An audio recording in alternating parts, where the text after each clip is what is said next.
Hello and good morning friends, welcome to the CEC-UGC live lecture. Dear friends, with another lecture on human resource management. Today we would be talking on social security in the first session and grievance handling in the second half. And dear friends, for this very discussion we have once again with us in our studios Dr. Namita Rajput. Dr. Namita Rajput is Associate Professor in the Department of Commerce, Sri Aurobindo College, University of Delhi. So dear friends, let's welcome our guest Dr. Namita Rajput and let's try to understand more and more about social security and grievance handling. Hello ma'am, welcome to the EduSet lecture. Morning. So good morning friends. So today's lecture would be on the social security. Now when you talk about the social securities, it is the fundamental idea behind the social security is that it is the moral responsibility and the duty on the part of the society to protect the working class that contributes to the welfare of the society against the hazards. It protects not just the workmen but also the entire family and the financial security and the health care. The social security can be provided by institutional and non-institutional agencies, and any of the measures established by the legislation to maintain individual or family income or to provide income when some or other all sources of income are disrupted or terminated, or when exceptionally heavy expenditure has to be incurred. So we have seen here the concept behind the social security is that we have to protect the people at large and the workmen who are contributing to the social cause of the society. So basically when you talk about the social security, it can be provided by the institutional setup also and by the non-institutional setup also. So social security may provide the cash benefits to the persons faced by either the sickness, disability, unemployment, crop failure, loss of marital partner, maternity responsibilities for the care of the young children, or the retirement from the work. Social security benefits may be provided in cash or kind for the medical need, re-establishment, domestic help during the illness at home, legal aid, funeral expenses. It acts as a facilitator and it helps the people to plan their own future through insurance and assistance. So when you talk about the social securities, we are living in a society and there are so many other expenses which have to be taken care of, be it related to the sickness, be it related to any kind of a disability, and there are so many other responsibilities which the individual has to perform and take care of, especially at the birth of the child, at the death of the people, during the funeral, and there are so many other issues in the family, maybe a long sickness or something like that, or maybe you have to have certain medical aid for that reasons. So basically when the social security is provided to the workman, it acts as a facilitator, and it also basically it is a help which is given by the society to the people at large or the workmen. So by the help of this you can plan your future, that yes, this is the expenses when you are not supposed to bear. It is the expenses basically when the people at large will be helped by the employer and the society at large. So let us have now the definitional aspect of the social security. Social security is the protection which society provides for its members through a series of public measures against the economic and social distress that otherwise would be caused by a stoppage or substantial reduction of earnings resulting from the sickness, maternity, employment, injury, unemployment, invalidity, old age, death, and provision of the subsidies for the families with the children. So when you talk about this definition is given by the International Labour Organization, that is ILO, and it is a very comprehensive definition which basically helps us in taking care of that what basic concepts and parameters are covered in the social security. So let us have now a deep concept and the meaning of the social security. So we'll go line by line here. The social security is a protection which society provides for its members through a series of public measures against economic and any kind of a social distress which is faced by the worker. Otherwise you will be faced with the stoppage or substantial reduction in your earnings, because this is a kind of a protection, otherwise the worker has to spend from his own pocket. So here he is getting an assistance and he will be protected against all these kind of problems, like when he is unemployed, in case of the sickness, in case of any kind of a medical problem, in case of any in maternity expenses or injury, or maybe the old age and the death of employee, or maybe a provision for the subsidies for the families, because you are living in a family, so you have so many commitments to be performed. So if this kind of a social security is given to the employee, so he feels relaxed and he feels that yes, he is protected against all kind of problems. So there is another definition given by the Williams. So let us have a look on this. Social security means the securing of an income to take the place of earnings when they are interrupted by unemployment, sickness, accident, to provide for the retirement, old age, to provide against the loss of support by the death of another member, to meet exceptional expenditure connected with the birth, death or marriage. The purpose of social security is to provide an income up to a minimum and also the medical treatment to bring the interruption of the earnings to an end as soon as possible. And from the above definition, we can conclude that social security measures is an essential part of a public policy, and these measures are generally prescribed by the law, and its content change from social and economic conditions of a particular country. And the social security measures are important for the protection, retention and stability of the workforce. So basically overall all these definitions are centering around the stability of the life of the workers, because anything can happen to any time, because we are all perishable in nature. The human beings can you can happen death for any people at any time. Anyone can take the problems like serious injuries or maybe some kind of long illness, or the birth can take place, the maternity benefits, the injury can take place, the accidents can take place. So if a social cover and a security is provided to the workers, so they feel stable in their life, and maybe some untoward incidents happen in the life of the worker, so the amount can be paid to them, and so that the uninterrupted earnings can also be taken care of. So all these things can give a social cover to them, a good life to them, and it has to be a very essential part of the public policy. Otherwise, the people will be having a lot of problems and issues in this regard. Now, let us now cover the scope of a social securities. That is, what are the parameters which are taken care of in the social security. So, let us have a look on this. The social security measures differs from country to country, so its scope is very wide. Basically, the social security measures are of the following types. The first is the social insurance. Under the social insurance scheme, both the employees as well as the employers make financial contributions with or without the government subsidy. The funds raised are then used to provide benefits on the basis of the contribution made by the beneficiary. For example, Provident Fund and the group insurance. So this is a very important social insurance because in this, irrespective of their age, irrespective of their concept, the premium is paid by the employer at a flat rate.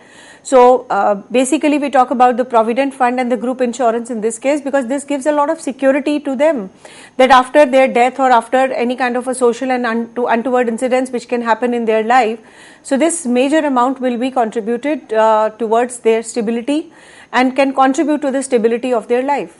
Then we have another assistance called the social assistance. Under the scheme, the entire benefit is financed and provided by the government. However, the benefits are provided after knowing the financial position of the beneficiary, for example, the old age pension. The Indian Labour Organization has prescribed the following components of social security. So, in the Indian context, the social security is a very comprehensive approach designed to prevent the deprivation, assure the individual of a basic minimum income for himself and his dependents, and to protect the individual from any kind of uncertainties. The state bears the prime responsibility for developing the appropriate system for providing the protection and assistance to its workforce. Social security is increasingly viewed as an integral part of the development process, and it also helps to create a very positive attitude to the challenge of globalization and the consequent structural and technological changes. So we can see that this social security is a kind of a very good and comprehensive approach, basically to cover up the deprivation of the life of the people. When you talk about the basic income, so it shows the basic income to them, and in case of any kind of an uncertainties, a protection cover would be given to them. And basically it is the prime responsibility of the state and the government to take care of all these expenses.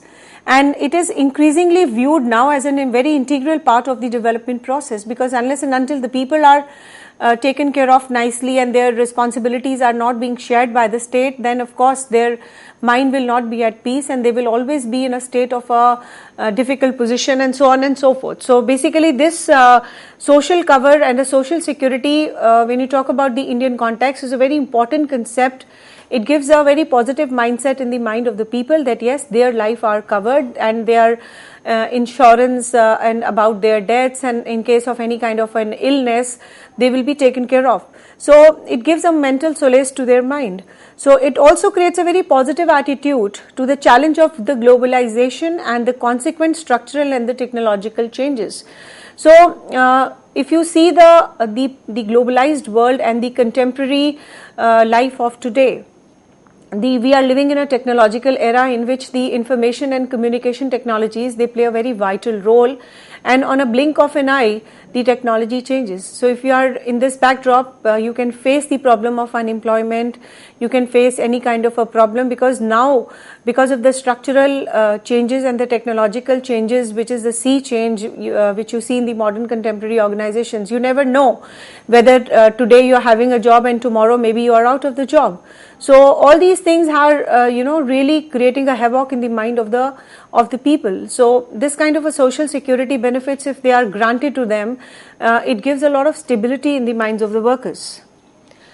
So Indian social security system is a very important system, and it is composed of many schemes which is announced by the government every now and then, and we have a variety of laws and the regulations which play a very vital and integral role in providing the social security to the workmen in India.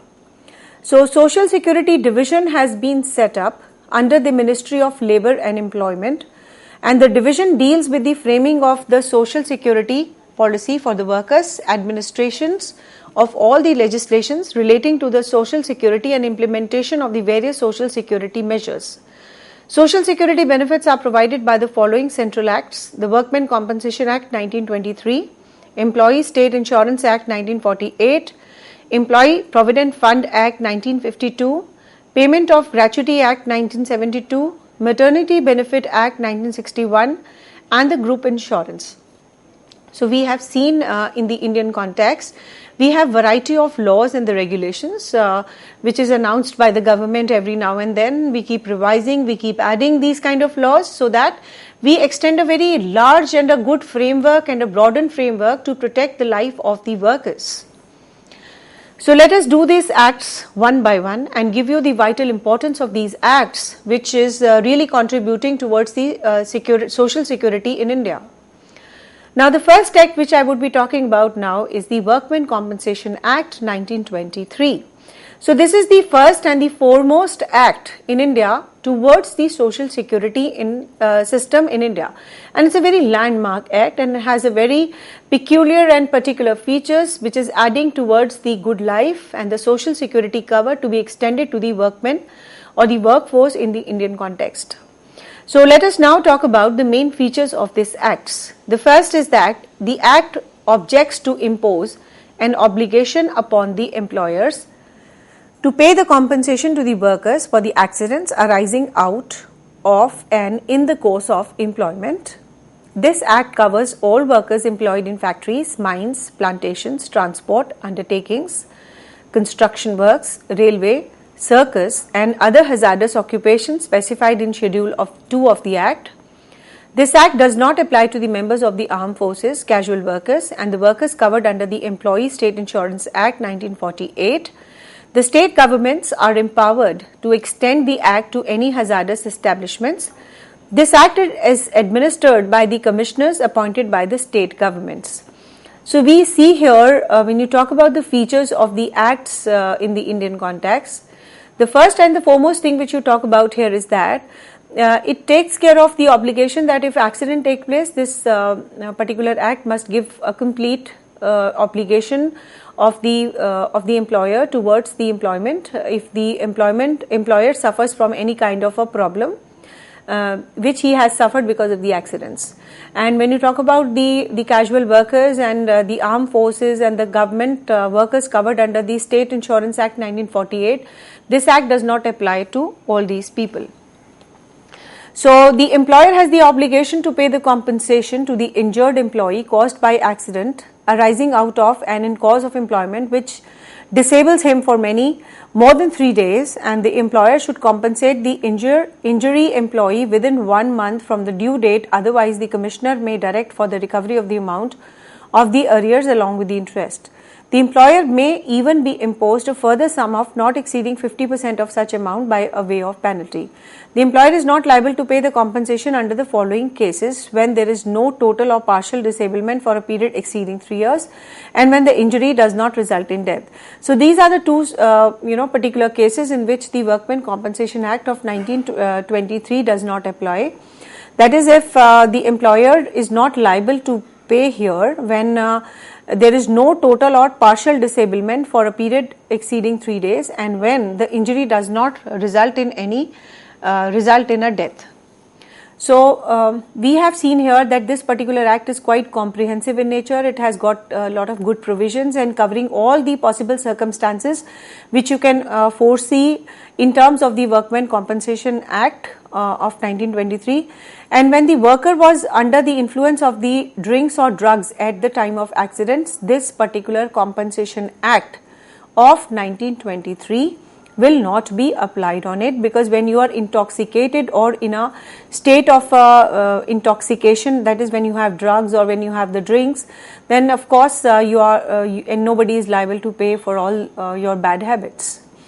And the worker, when the worker willfully does not obey the instructions given to him for the purpose of securing his safety, when the worker willfully removes or disregards any safety guard or otherwise provided for the purpose of securing his safety, and when no defense is available in case of the death, the employer is liable to compensate the workers. Now see, when you talk about the hazardous occupation, so there is always a provision that you have to wear a helmet or you have to wear some kind of a security guards, and willfully if you are not using it, then of course this particular Compensation Act will not be applicable to you and you will not be liable for any kind of a compensation. So this was a very landmark act and was the first act towards the Social Security Act. So let us now discuss the another act, the Employee State Insurance Act of 1948. This also has a lot of good provisions in relation to all this. So this act provides the medical and unemployment insurance to the industrial workers during their illness. Its main purpose is to provide a social insurance to the employees, and it is a compulsory and contributory health insurance scheme. The main features of this act are: this act is applicable to all factories employing 20 or more than 20 workers. It covers all the workers, say manual, supervisory, administrative, whose remuneration excluding the overtime pay does not exceed 3,000 per month. The state government can extend the act to cover other establishment with the approval of the central government. This act is administered by the Employee State Insurance Corporation, which is an autonomous body constituting of representatives of central and the state governments, employer, employees, medical profession and the parliament. The fund of the benefits are contributed by the employer, employees and various grants, donations and gifts received from the central and the state governments, local authorities and others. The employer contributes 4% of the wage bill, while employee contributes 1.5% of his wages. An injured person and his family members is entitled to receive a medical benefit free of charge, and the medical benefit can be of 3 types: restricted medical care, expanded medical care and the full medical care.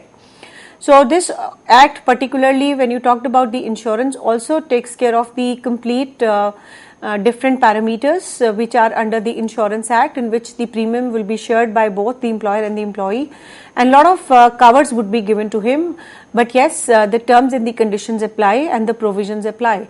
If any of the provision is willfully disregarded by the employee, then of course that particular act will not be applicable to extend any kind of a benefit to the employees. So let us now discuss about the Employee State Insurance Act 1948. This is the third act in line which is towards the social security of the workers in India. Now this act provides the cash payment of a maximum period of 91 days per year to the sick employees. The daily rate of sickness benefit is calculated at half of the average daily wages.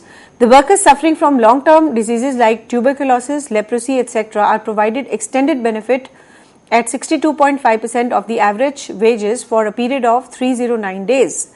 whereas in the other cases the amount would be little less. An insured worker woman is entitled to receive a cash benefit for confinement, miscarriage or the sickness arising out of pregnancy. The benefit is payable at double the sickness benefit rate for a period of 12 weeks, of which not more than 6 weeks shall be preceding the expected date of confinement, and if the insured woman dies during the period of confinement, her nominee would receive the benefit for the entire period. An insured person is entitled to receive a disablement benefit for an injury arising out of and in course of employment which lasts for not less than 3 days excluding the day of accident. The temporary disablement, the full pay is paid in addition to the free medical treatment. In case of permanent disablement, cash payment is made for the life. If an insured person dies as a result of unemployment accidents, his widow and children are entitled to a pension. The widow gets throughout her life or till her remarriage. The sons get it up to the age of 18 years, while unmarried daughters get at the age of 18 years or marriage, whichever is earlier. And the eldest surviving member of the deceased worker family is entitled to receive a payment of funeral expenditure subject to maximum of ₹100, and the amount should be claimed within 3 months of the death. And this act provides the benefits needed to the workers, but this act also needs to be criticized on the ground that medical treatment provided under this act is not satisfactory and is delayed. So we have seen here that when you talk about the ESI Act of 1948, that is the Employee State Insurance Act of 1948, so many parameters are covered, so many provisions are there. Special considerations are given to the female employees because they happen to be the career of the future generation. So there are a lot of complications when she gets pregnant or during the pregnancy, and the miscarriages can take place. So a special care would be and the provisions are there for the female employees. So this has to be taken care of, that all the women are a special a claimant of this kind of an act of 1948.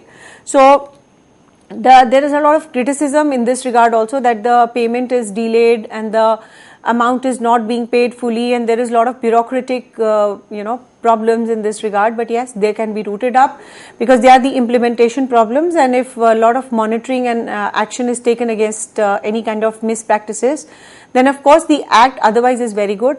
The only problem which you face in India is its implementation, and when you talk about the practical application of this act. So now we have another act, that is the last act of today's lecture, that is the Employee Provident Fund Act 1952. So this act also provides the retirement benefits in the form of provident fund, family pensions, deposit linked insurance, and the main features of this act are: this act is applicable to a factory in any industry specified in Schedule 1 and in which 20 or more persons are employed, for which the central government notifies in the official gazette. This act does not apply to cooperative societies employing less than 50 persons and the working without the aid of power. It does not apply to a new establishments for 3 years from the date of establishment, and this act is administered by the Triplicate Central Board of Trustees consisting of representatives of employers, employees and the government. Now when you talk about the act provides the following schemes. The first is the Provident scheme. It is a contributory scheme under which the monthly deductions from employee salaries are made. The employer to make an equivalent contribution. The total contributions are deposited with the Provident Fund Commissioner, and after the service of 15 years, an employee can take advantage or withdraw for construction purposes, higher education, marriage of the children, and on retirement or death. The entire amount is payable by him for his nominees along with the interest. Now, when you talk about now the Employee Family Pension Scheme of 1971, when an employee dies while in service, pension will be paid to his widow or children under this scheme. And earlier an employee had an option to choose the Provident Fund or a pension scheme, but according to the new regulations, all employees need to opt for the pension schemes. The next is your Employee Deposited Linked Insurance 1976. Under this scheme, the contributors are made by the employers, and the central government, the nominee of the deceased employee, would receive an amount of equal to average balance of his Provident Fund during the preceding 1 year, subject to a maximum of 3,500. So we have seen a number of schemes. When you talk about the Employee Provident Fund Act of 1948, And similarly, we have a Payment of Gratuity Act 1972. This is also a retirement benefit, and the same provisions are applicable here also, that a particular amount would be given after the retirement, and in case of a premature death, then of course it would be calculated with some X formula. Then we have the Maternity Benefit Act of 1961, in which a lot of benefits would be granted to the female employees, like maybe a holiday for some period, and amount of average salary would be given to them. And basically, when you talk about this act, it aims at to regulate the employment of women in certain establishments for a certain period before and after the child is birth. So it gives a maternity benefit to the women workers, because there are a lot of complications against with the women in case of miscarriages or premature deliveries or illness after the birth and before the birth.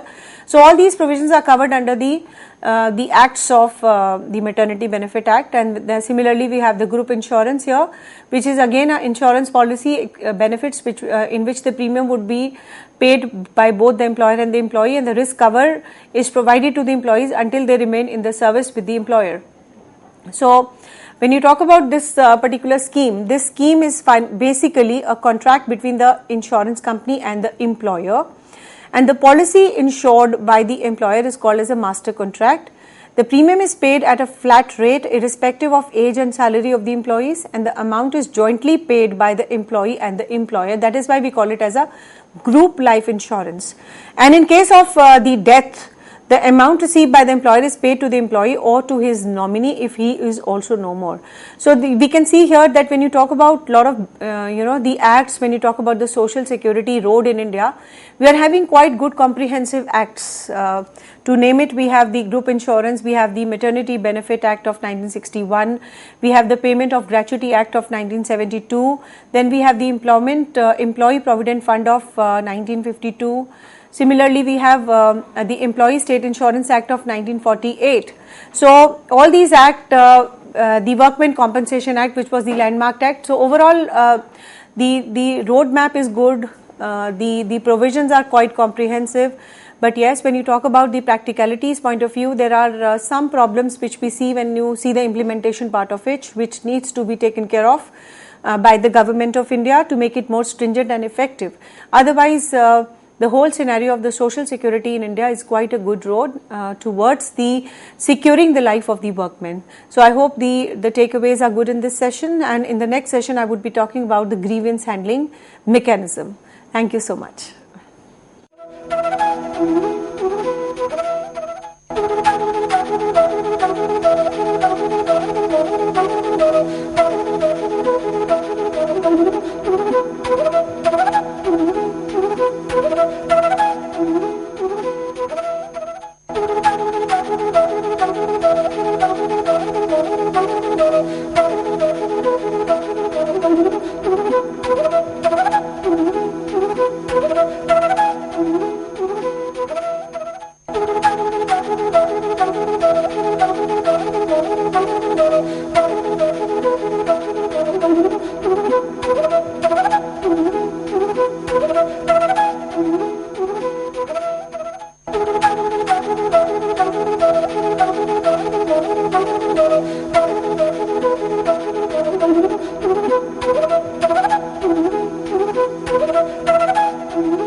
Welcome friends.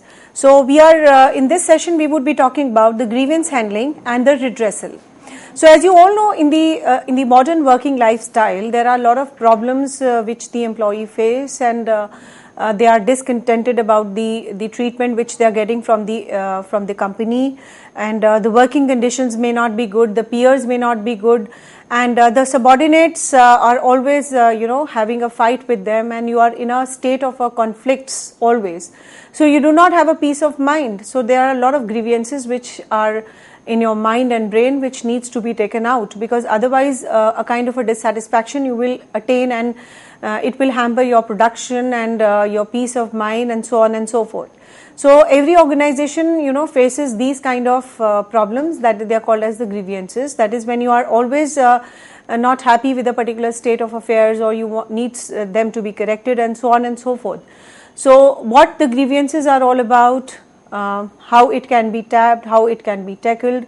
So this session would be specifically towards knowing about the insights of the grievance handling mechanism, etc. So let us now first understand the basic and the core concept of what grievances are all about. So in the modern working lifestyle, the employees sometimes get dissatisfied with different aspects of working in an organization due to many reasons, which can be because of the company policy, because of the administration, because of the working conditions, the relations with the peers, supervisors and subordinates, who result in conflict due to their grievances take place. Every employee has few expectations from the organizations that he is working in, which he thinks must be fulfilled, and when the organization fails to do so, a feeling of dissatisfaction or discontent develops in the minds of the people, which is said to be called as a grievance. So we have now understood about the concept of the grievances. So grievances is a state of affairs or a feeling of a dissatisfaction which is bothering him, which is causing him, and he is not happy with that particular state of affairs. So we call it as a grievance. So it is a kind of a resentment or an injustice which an employee feels that this is unfair on the part of the employers, and it could be because of some inequitable conditions which he is seeing in the organization.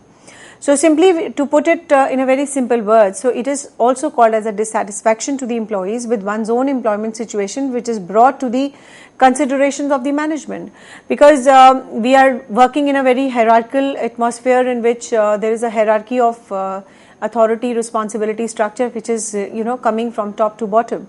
So it is your responsibility to keep all the grievances to the knowledge of your immediate superior, and then to his immediate superior again, and then so that the problem reaches on to the top. Only then the problem will have the good solutions with them. But yes, immediately you have to tell it to your super boss that yes, this is what I am facing and this is what I am feeling and this is what is bothering me.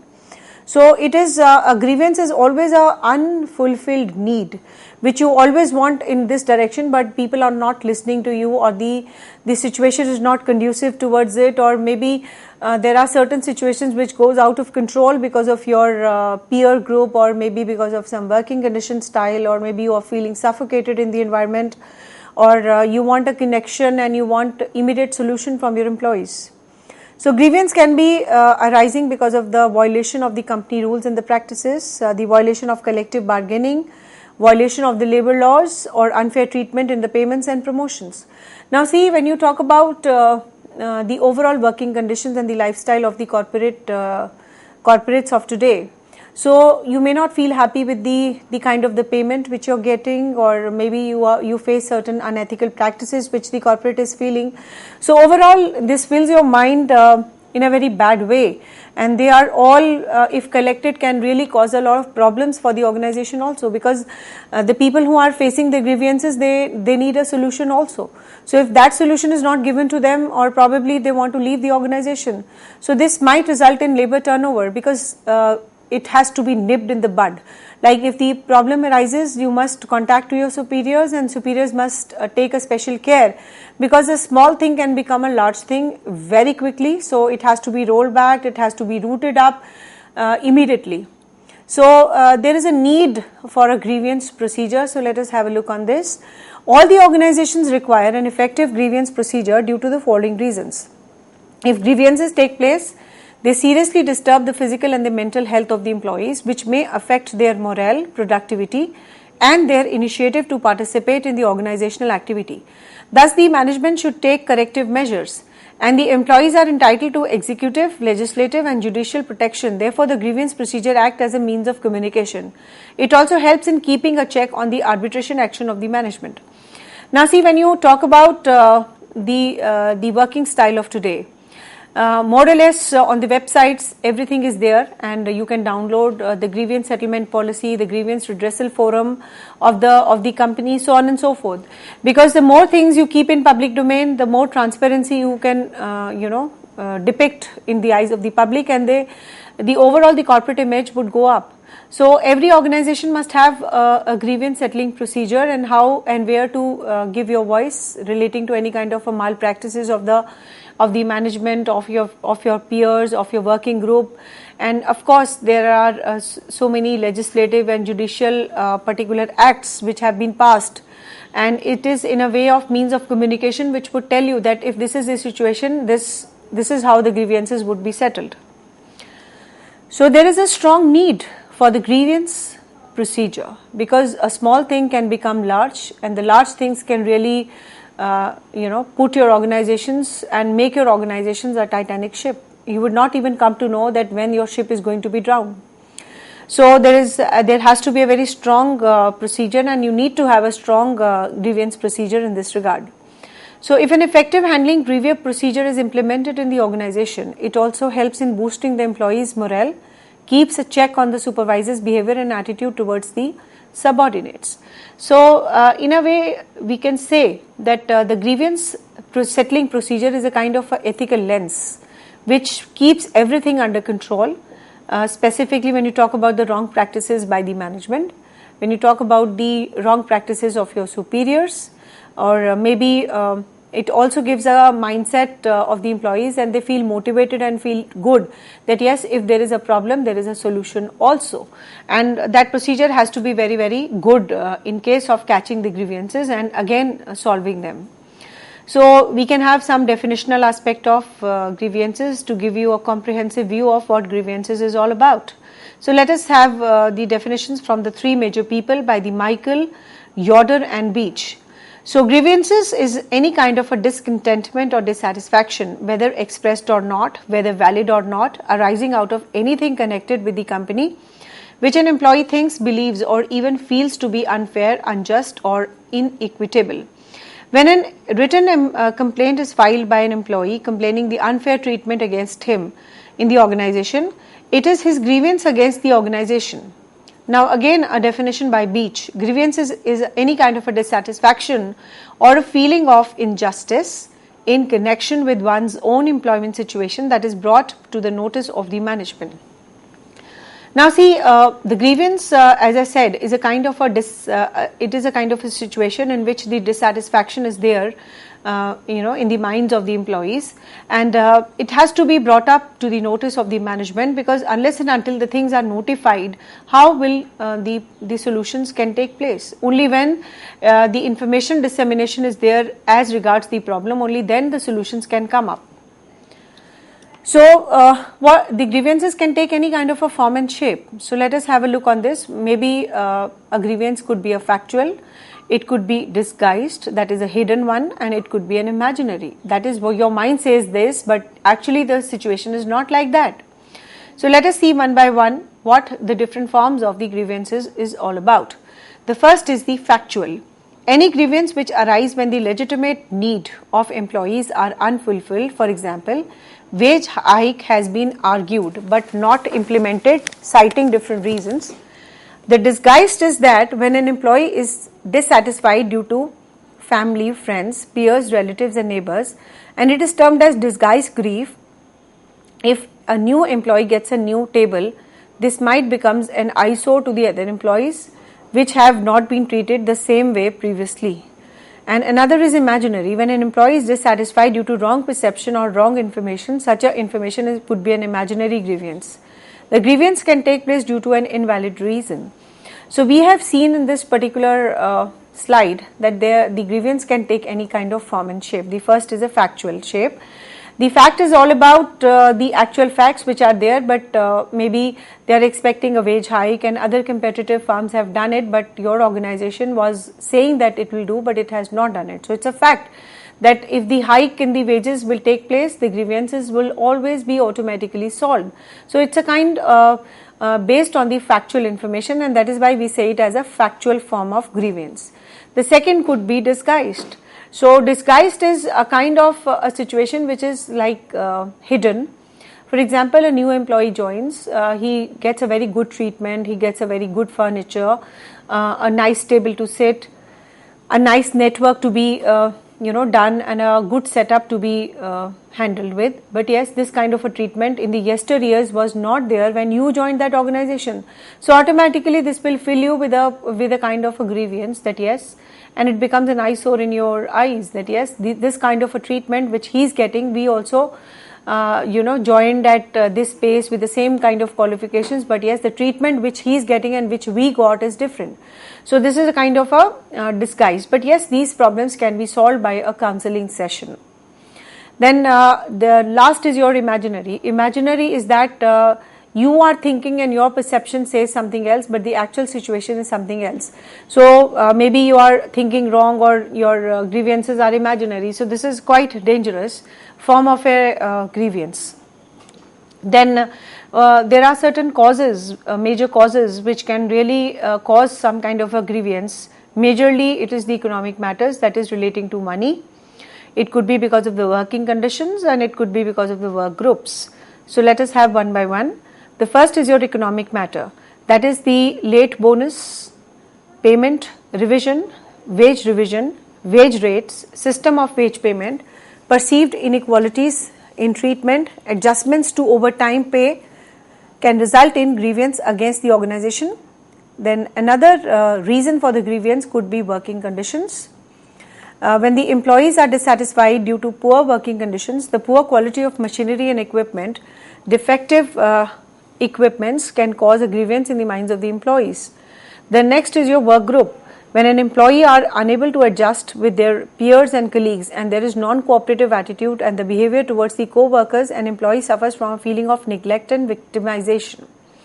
So we have seen here that majorly the grievances are of, the reasons could be of three. The first is your economic, that is all things relating to money, or maybe you are underpaid, maybe you are not paid fully, or maybe there are some inequalities in the payment of your wage structures, etc.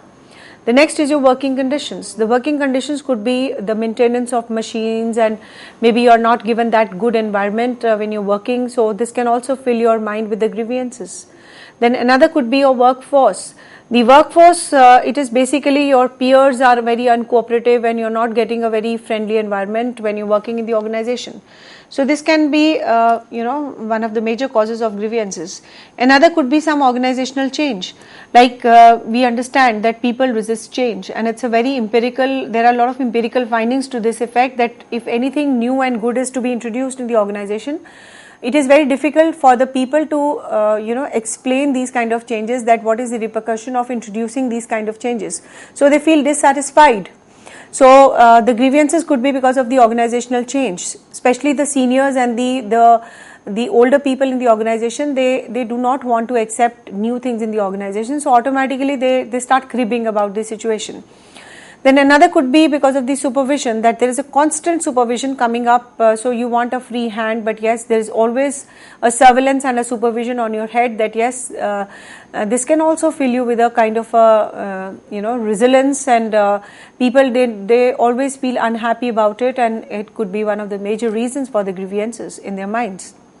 Then it could be some interpersonal problems, that you're not dealing well with some people in the organization. Maybe they are a part of your group, so you always feel not happy working with them. Then it could be because of certain miscellaneous factors. It could be some the medical facilities are not there, the transport facilities are absent, then the workload is more, or maybe there is a problem in granting of the leaves. That is in case of emergencies also, there is so much of important and things you have to do, but yes, to take a leave from the organization is next to impossible.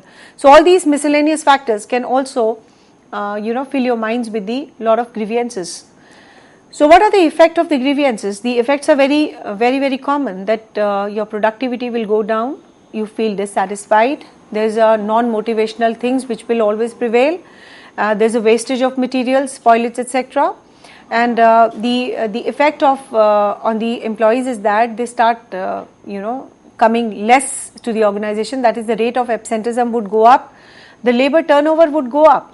There could be a rise in the number of accidents. Then of course the employee morale is reduced, and there is a reduction in the level of commitment also and the sincerity of the employees.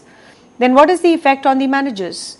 The effect of superior subordinate relation, that increases the degree of supervision in the organization, increases the degree of control and follow up. And of course now we have discussed about what the grievances are all about, what are the different forms, then why it is important, and then of course the last thing which we did was the effect of grievances. The effect of grievances are always negative. So now there is a proper need that all these grievances must be handled nicely. So we now coming on to the grievance handling procedure.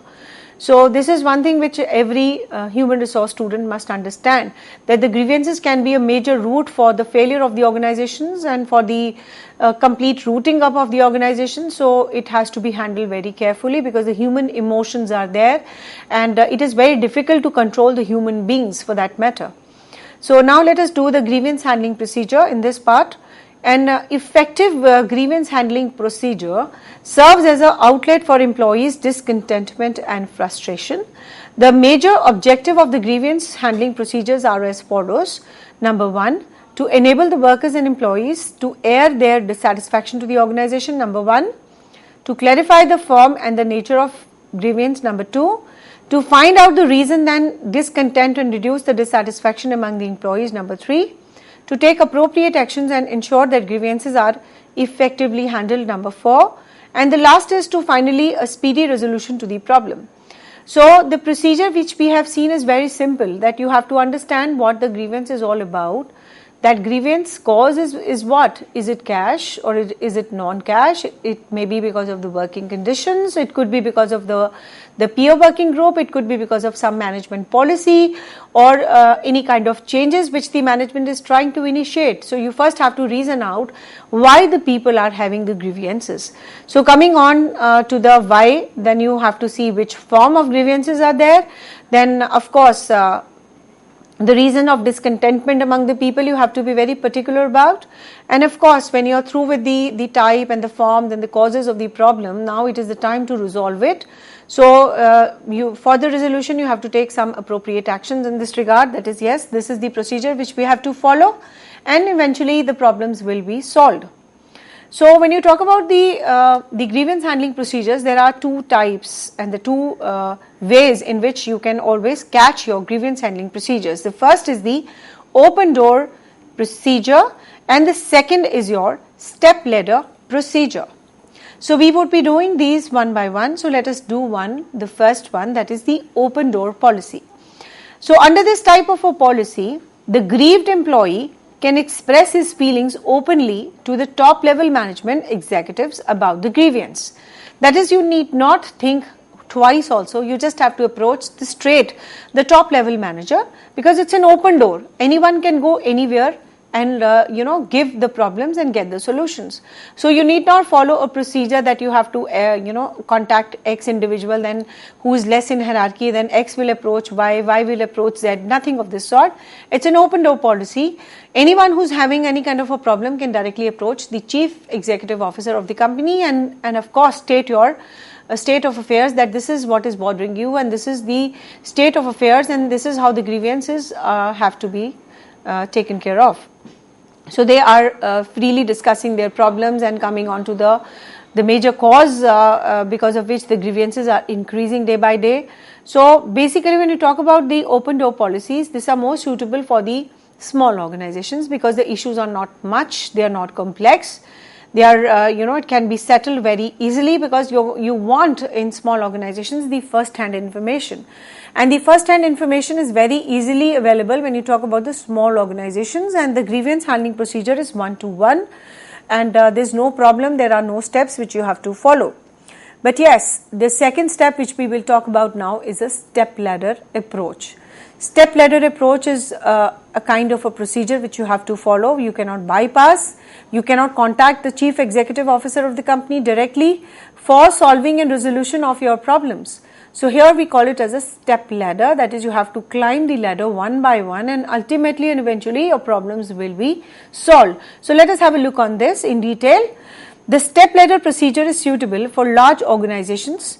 The model grievance procedure is suggested by the National Commission of Labour, which involves the following steps. Step number 1. In this step, the aggrieved worker will first approach the foreman and discuss with him about his problems. The foreman tries to redress his grievances, but if the workers are not satisfied, he can approach the departmental representative superiors. He has give an answer in 48 hours. The second step is that if the employee is not satisfied with the solution given by the departmental representatives, he can approach to HOD, that is head of the department, who has to give answer in 3 days.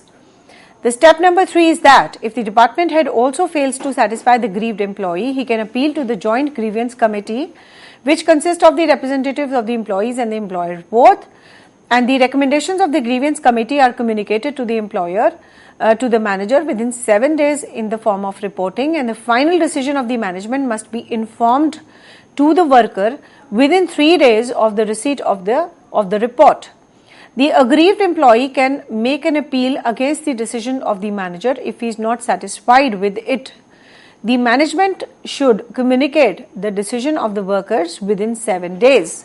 And step 4 is that if the grievance remains still unsettled, both the management and the union may refer to the case of the voluntary arbitration.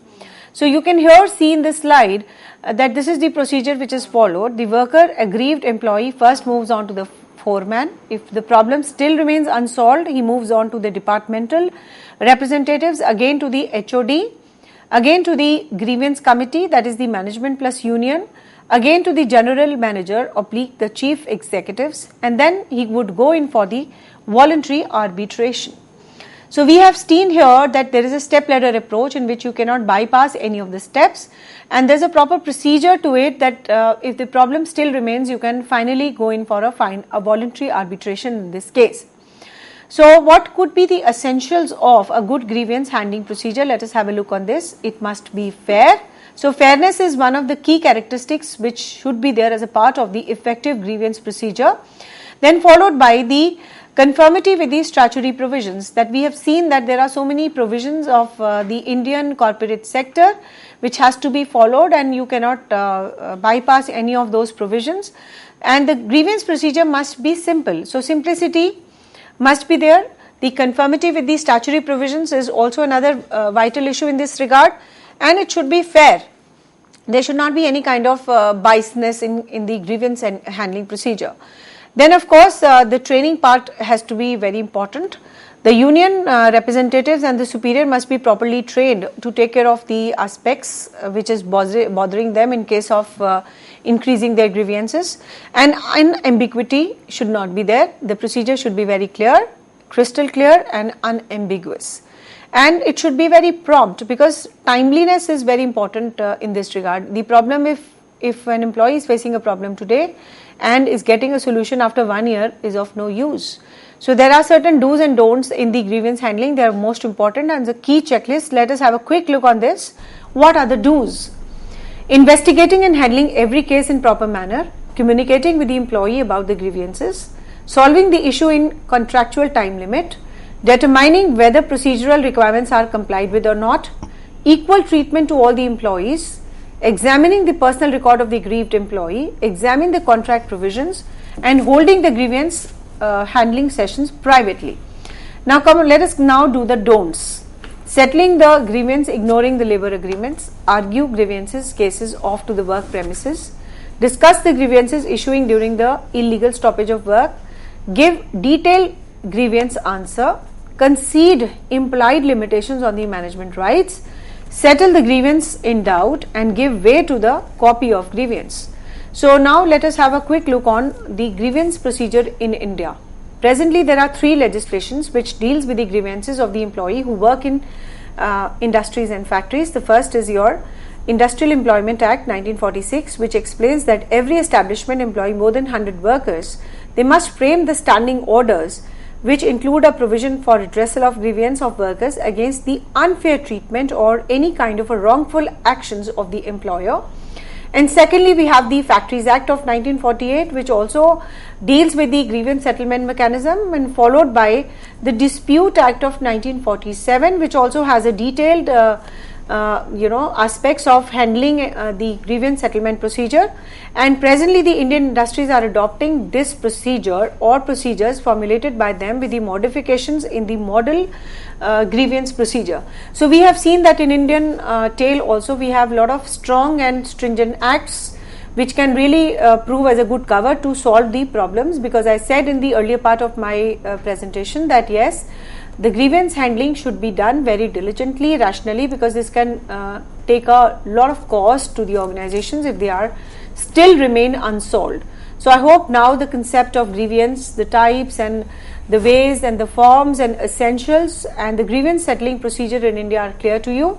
So I hope the takeaways would be good for you and useful for you. Thank you so much. With this note, thank you ma'am, thank you so very much for a very, very prolific session we got. And dear friends, if you want to give your feedback for this particular lecture, then you can mail us at info.cc@nic.in. We would be meeting again very soon. Till then, take care, goodbye. Thank you ma'am, thank you so very much.